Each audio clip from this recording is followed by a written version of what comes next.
नमस्कार सांग माने जय जगन्नाथ केमिति अछन समस्ते आशा करे आपण माने समस्ते बहुत ही भल रे तो सांग माने आपण मानक पई मु नै आसी गोटे छोट कविता जार ना हेउची भूलनी केबे निज पाखे करिथिया संकल्प।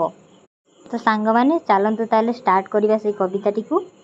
समय बदलू दिन 12 वर्ष भी बदली जाऊ पछे ऋतु हेले न बदलू स्वप्न। स्थिर न रहू समुद्र स्थिर न रहू पवन स्थिर न रहू चंद्र सूर्य हेले स्थिर रहू निजर परिश्रम। भूली जाओ केमिति अछि परिवेश केमिति अछि परिस्थिति भूली जाओ तुम सह किए चालुची किए हाथ छाड़ी देइची हेले भूलनी निज पाखी करिथिया संकल्प। आगामी किछि वर्ष परे निजको केउठी केमिति देखिबाकू चाहुच सेही भावना रे आरंभ हेउ प्रतिटी सकाळ। तो सांग माने कविताटी केमिति लागिची आपण माने कमेंट रे निश्चित कहबे। ये थिला आपण मानक पई गोटे छोट कविता। तो आपण माने कविताटी को सुनंतु आउ सुंदर मतामत दियंतु। आज पई कविताटी एठी रखुची। नमस्कार जय जगन्नाथ।